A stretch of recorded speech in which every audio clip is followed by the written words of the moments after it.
అందరికీ నమస్కారం. ఈరోజు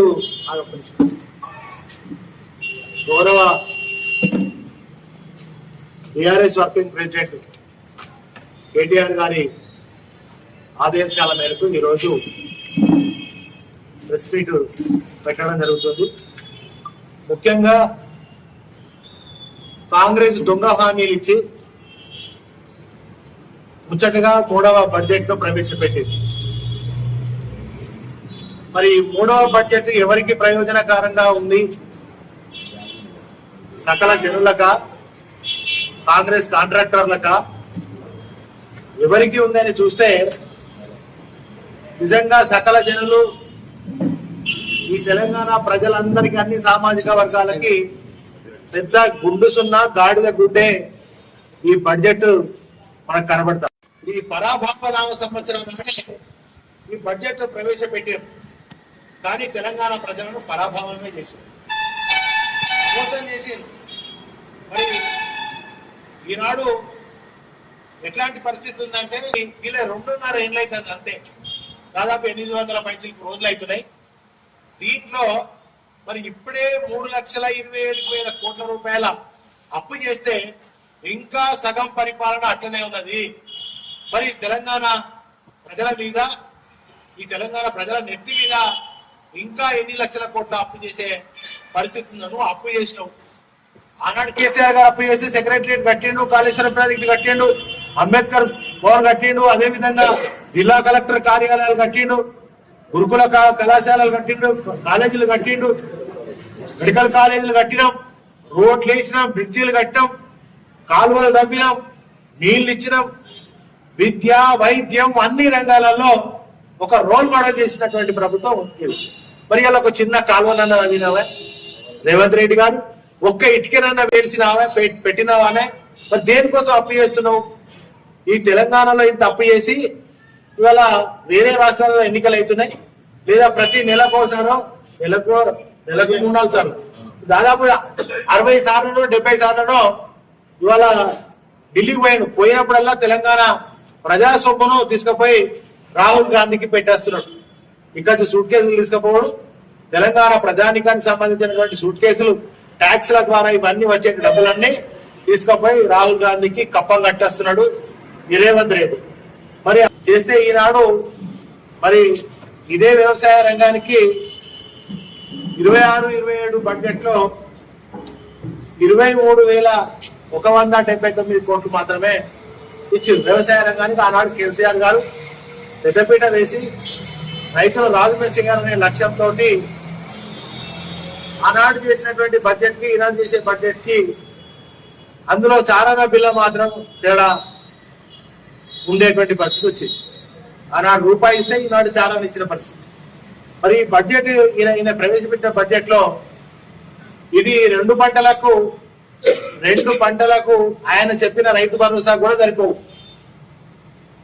ఈయన ఇచ్చినటువంటి ఏదైతే బడ్జెట్ ప్రవేశపెట్టిండో ఆ బడ్జెట్ ఆయన కరెక్ట్ గా ఇస్తే 2 భరోసాలు రెగ్యులర్ గా ఆయన చెప్పిన రైతు భరోసా ఎకరాన 12,000 కౌలు రైతులకు ఇచ్చే డబ్బులు, ఉపాధి హామీ వాళ్ళకి ఇచ్చే డబ్బులు లెక్క పెడితే 2 సార్ల రైతు భరోసా ఇవ్వలేడుగా.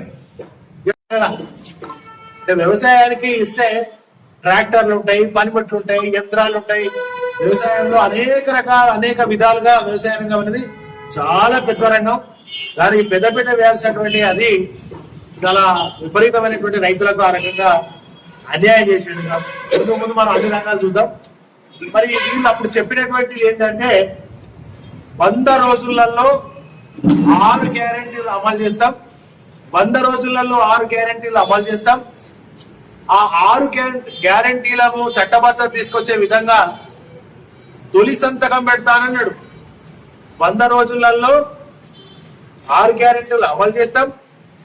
ఆ 6 గ్యారెంటీలను నేను ప్రమాణ స్వీకారం చేసినాక తొలి సంతకం 6 గ్యారెంటీల పైన పెడతా, దీన్ని చట్టబద్ధత తీసుకొస్తాని ఇదే రేవంత్ రెడ్డి గారు తెలంగాణ యావత్ ప్రజానికాన్ని ఆనాడు మోసం చేసినట్టుగా మేము భావిస్తా ఉన్నాం. అంతేకాకుండా ఆనాడు తమిళసై గవర్నర్ గారు తమ గవర్నర్ ప్రసంగంలో నిండు సభలో వారు ఒకటి చెప్పారు, తమ ప్రభుత్వం 6 గ్యారెంటీలను చట్టబద్ధత చేసింది అని స్వయంగా గవర్నర్ తమిళసై గారే అసెంబ్లీ సాక్షిగా చెప్పినారు. మరి ఈ రోజు వరకు కూడా 6 గ్యారెంటీల మీద చట్టబద్ధత కాంగ్రెస్ ప్రభుత్వం చేసిందా అంటే చేయలే. చట్టబద్ధత చేయకపోవడమే కాకుండా ఏదో ఒక బస్సు తప్ప ఏది కూడా ఈ రాష్ట్రంలో పూర్తి స్థాయిలో వాళ్ళు చెప్పినది కాలేదు. మరి వచ్చే శుక్రవారం అసెంబ్లీ సమావేశాలు జరుగుతున్న నేపథ్యంలో వచ్చే శుక్రవారం నాడు గౌరవ హరీష్ రావు గారు, కేటీఆర్ గారు బీఆర్ఎస్ పార్టీ తరఫున ప్రైవేటు బిల్లును అసెంబ్లీలో ప్రవేశపెడతారు. గతంలో ప్రతిపక్షాలు కానీ ఏ పక్షమైనా ప్రైవేటు బిల్లు పెట్టినప్పుడు కానీ పార్లమెంట్ లో అసెంబ్లీలో వీటిని ఆమోదం చేసిన సందర్భాలు అనేకం ఉన్నాయి. ఇవాళ ఇదే 6 గ్యారెంటీల మీద మరి వచ్చే శుక్రవారం నాడు టిఆర్ఎస్ పార్టీ తరఫున ప్రైవేట్ బిల్లును మా పార్టీ పక్షాన ఉన్నటువంటి ఎమ్మెల్యేలు, లెజిస్లేటివ్ పార్టీ ఫ్లోర్ లీడర్లు అందరూ కలిసి ప్రవేశపెడతాం. దీన్ని మీకు నిజంగా చిత్తశుద్ధి ఉంటే, దమ్ ఉంటే, ధైర్యం ఉంటే, మీరు మాట ఇచ్చి ఉంటే, ఆ ఇచ్చిన మాట మీద మీరు కట్టుబడి ఉంటే ఈ ప్రైవేట్ బిల్లును మీరు ఆమోదం చేయాలనేది నేను డిమాండ్ చేస్తాను తెలంగాణ రాష్ట్ర ప్రజల పక్షాన. మీరు చెప్పినటువంటి హామీలు, దొంగ హామీలు ఏవైతే ఉన్నాయో వాటిని అన్నింటినీ కూడా పూర్తి స్థాయిలో అపర భగీరథులని ఫ్లెక్సీ అపర భగీరథులని మరి పాటలు అయితే అయిపోతున్నాయి రా నాయన. అపర భగీరథులు అంటే ఏంటిది? అపర భగీరథులు అంటే అర్థం తెలుసా? ఫ్లెక్సీ కట్టిన వాళ్ళకి తెలుసా? పట్టించుకున్న వాళ్ళకి తెలుసా? అపర భగీరథులు అంటే అసలే నీళ్లు లేని ప్రాంతంలో, ప్రాజెక్టులు లేని ప్రాంతంలో అప్పుడు తెలంగాణ రాష్ట్రంలో ఎట్లయితే ఉండనో అటువంటి పరిస్థితులలో కేసీఆర్ అపర భగీరథుడు. ఈ అపర భగీరథుడు అంటే అర్థం తెలియని సన్యాసులు కూడా ఫ్లెక్సీలు కట్టుకోవడం నాకైతే చూసినప్పుడల్లా నమ్మతాను. ఏడవాలన్నా నవ్వాలన్నా అర్థమైతే రీల్స్ రాజాలు కొద్దిగా ఆ కట్టేటోళ్ళకు కూడా చెప్పండి సత్యాలు. పని చేసే కట్టుకో, మాకేం అభ్యంతరం లేదు. మీరు పని చేసి చెప్పుకుంటే తప్పేం కాదు. పని చేయండి. మిమ్మల్ని గెలిపించిందే పని చేయడం కోసం, అభివృద్ధి చేయడం కోసం కదా. పని చేయకుండా ఉత్తగానే రీల్స్లు ఫ్లెక్సీలు కట్టి ఫ్లెక్సీల రాజాలు, రీల్స్ రాజాలు కాకండి దయచేసి. ఇక 2.5 సంవత్సరాలు ఉన్నది. ఈ 2 ఏళ్లలో ఏం చేస్తారో ఏం చేయాలో ఇప్పటికైనా కొద్దిగా చిత్తశుద్ధితోటి ప్రజల మీద గెలిపించినందుకన్నా వాళ్ళకి ఏం చేయాలో కొద్దిగా ఆలోచన చేయాల్సిందిగా స్థానిక శాసనసభ్యుడిని, అంతేకాకుండా రెండుగా మీరు చేసిన మోసం, చాలా మోసాలు దగా. ఆ బట్టి ఒకటి చెప్తాడు, బట్టి ఉప ముఖ్యమంత్రి ఒకటి చెప్తాడు అసెంబ్లీలో, రేషన్ కార్డులు 6 లక్షల పైన ఇచ్చిండ్రు అని ఇదే బట్టి చెప్తాడు. బట్టి విక్రమార్క ఉప ముఖ్యమంత్రి చెప్తాడు, రేవంత్ రెడ్డి ఒక్క రేషన్ కార్డులు ఇవ్వలేదు. సిగ్గుండాలి మీకన్నా అవగాహన లేదు. కనీసం మీకంటే మీకు కూడా ఒక అవగాహన లేనటువంటి పరిస్థితి ఉంది కనుక ఇప్పటికైనా కొద్దిగా చదువుకోండి. ఆ బిల్లు చదివి ఆ బిల్లులలో ఏం పెడుతున్నారో చదవండి, నేర్చుకొని అసెంబ్లీకి రావాలి. అసెంబ్లీలో కూడా ఏం మాట్లాడాలో అజ్ఞానంతో మాట్లాడద్దని చెప్పి తెలియజేస్తూ మీరు ఇచ్చినటువంటి మాటలన్నింటినీ కూడా అన్నింటినీ కూడా పూర్తి స్థాయిలో మరి అమలు చేయాలని చెప్పి నేను డిమాండ్ చేస్తూ